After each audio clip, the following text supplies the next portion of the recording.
রাধে রাধে বন্ধুরা। সন্ধ্যে 7:30টায় ঘুমিয়েছিলাম, ভেবেছিলাম 9টার মধ্যে উঠে রেডি টেডি হয়ে সমস্ত কাজ সেরে তারপরে বেরোবো। হুট করে ঘুম ভেঙে দেখি 12টা 38। কোনো রকম তাড়াহুড়ো করে রেডি হয়ে নেমে এসেছি। নেমে এসেই লাগেজগুলো গাড়িতে তুলে দিয়েছি। এখন যাচ্ছে আমাদের সোনপ্রয়াগে ছাড়তে। তারপরে সেখান থেকে গাড়ি ধরে যাব হচ্ছে গৌরীকুণ্ডে। সোনপ্রয়াগে কিছু কাজ আছে, রেজিস্ট্রেশনটাকে স্ক্যানিং করাতে হবে। তারপরে এখন সেখান থেকে যাব, হাঁটা শুরু করব। গাড়িতে করে গৌরীকুণ্ড নামিয়ে তারপরে সেখানে একটু জল নিয়ে তারপরে যাব। রাতের বেলায় বাড়িগুলোকে কি সুন্দর লাগছে, তাই না? যেন লাল নীল সবুজের মেলা বসেছে একরকম। চলুন, প্রায় কাছাকাছি চলে এসেছি। আমাদেরকে ড্রাইভার দাদা দেখিয়ে দিল কোথায় আমাদেরকে দাঁড়াতে হবে। সেই মতো দাঁড়াবো, মানে যখন নেমে আসবো তারপরে। ব্যাগটা এত ভারী হয়েছে কি বলবো, জানি না কি করে উঠবো এত ভারী একটা ব্যাগ নিয়ে। রাত্রিবেলা এখন রাস্তা দেখতে দেখতে যাচ্ছি, তবে প্রচুর মানুষ হাঁটাও শুরু করেছে। আমরা তো গৌরীকুণ্ড থেকে হাঁটা শুরু করব, কিন্তু অনেক মানুষ হরিদ্বার থেকেও হাঁটা শুরু করে। আর এই যে সোনপ্রয়াগের পার্কিং লটটা, কত মানুষের ভিড়। যাই হোক, আমাদেরকে দেখিয়ে দিল এখানে এসে স্ক্যানিং করাতে হবে। তো ওখানে কেউ লোক ছিল না, 4টে পর্যন্ত আমাদের ওয়েট করতে হবে বলা হলো। তো 4টে পর্যন্ত আর আমরা ওয়েট করব না, আমরা ওখানে গিয়ে তারপর স্ক্যানিং করাবো। সেরকম প্রয়োজন হয়নি, শুধু হচ্ছে কেদারনাথে গিয়ে আমাদের কুপনটা কাটতে হবে ওই রেজিস্ট্রেশন দেখিয়ে। যাই হোক, এখানে সবাই বসে আছে, জিজ্ঞেস করা হলো, তো সেরকম কেউ বলতে পারলো না। আর একজন বললেন যে 4টের সময় আসবো। এখানে আমরা গাড়ির জন্য দাঁড়িয়ে আছি, এখানেও লাইন দিতে হবে। এই যে আমাদেরকে নামিয়ে দিয়েছে, এবার আমরা এখান থেকে হাঁটা শুরু করব। বলতে গেলে হাঁটা শুরু হয়েই গেছে, প্রায় খানিকটা চলেই এসেছি এগিয়ে। এই যে যতই হেঁটে আসি এখান থেকেই আমাদের যাত্রা শুরু হবে। অনেকে হাঁটা শুরু করবে বলে যাচ্ছে। এখানে মহাদেবের মন্দিরটা অসম্ভব সুন্দর। ভিডিও আর ফটো তোলা অ্যালাউ নেই, কিন্তু ফাঁকতালে তুলে নিয়েছি। যাই হোক, এটা হলো গৌরীকুণ্ড। এত ঠান্ডার মধ্যে দিয়েও জলটা কেমন ধোঁয়া উঠছে দেখো। এখানে অনেক মানুষ স্নানও করেছে। হেঁটে অনেকটাই চলে এসেছি, প্রায় 15.5 কিলোমিটার। এখানে একটু বসেছি। আর এই যে ভোরের আলো ফুটতে না ফুটতেই এত পাহাড়টাকে সুন্দর লাগছিল, দারুণ লাগছিল। ভেবেছিলাম আমরা 5 কিলোমিটার করে ডিভাইড করে নেব, কিন্তু সেটা সম্ভব হয়নি। কিছুটা যেতে না যেতে আমাদের হাঁটা শুরু করেছে। আর এখান থেকে রিয়ার লাঠিটা হারিয়ে গিয়েছিল। আমি বললাম তোমরা বসো, আমি যেহেতু পিছিয়ে যাচ্ছি আমি একটু এগিয়ে আগে হাঁটা শুরু করছি।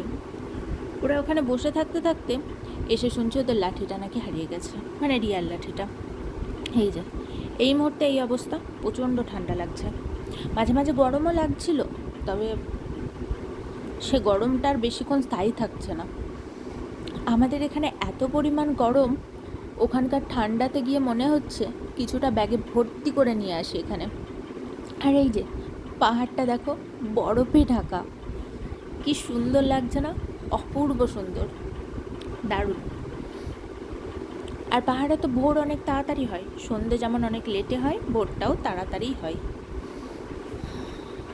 এখন যতটা যাব শুধু পাহাড় আর পাহাড়ের কোল ঘেঁষে বাড়ি। চলো এখন হাঁটতেই থাকি, মাঝে মাঝে রেস্ট নেব। মনের মধ্যে একটা সুপ্ত আশা, যেটা আজকে পূরণ হচ্ছে। আহারে, বেচারা ঘোড়াগুলোর কি কষ্ট, সেই সাথে মানুষেরও প্রচণ্ড কষ্ট। ঘোড়াগুলোকে সাইড দিতে গিয়ে মাঝে মাঝে নিজেদেরও ভয় হচ্ছে।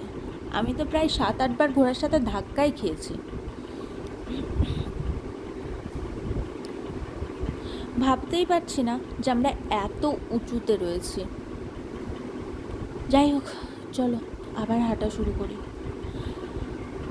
এখানেও একটা মন্দির রয়েছে মহাদেবের, ওনাকে দর্শন করে আবার ওনার নাম নিয়ে হাঁটা শুরু করেছি।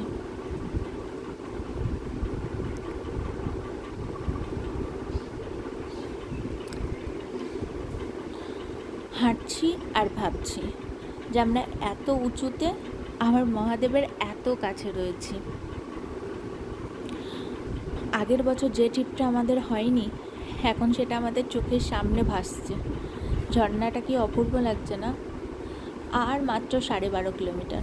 মাত্রটা বলা এখন সহজ হলেও তখন প্রচণ্ড কঠিন লাগছিল। প্রায় মহাদেবকে কাঁদতে কাঁদতে বলেছিলাম, তুমি একটু তো নিচে থাকতে পারো, এত উঁচুতে কেন? ওখানে দেখলে ওটা হলো পালকির ব্যবস্থা, ওটা ওয়েট অনুপাতে হয়। কেদারনাথ আর 10 কিলোমিটার, 2.5 কিলোমিটার অনেকটা হেঁটে এসেছি। মাঝখানে এবার বিশ্রাম নেওয়ার পালা। পা যে আর পারছে না। আর তোমরা তো জানোই, আমার 1 বছর আগে একটা পা একটুখানি হাড়ে চিট ধরেছিল।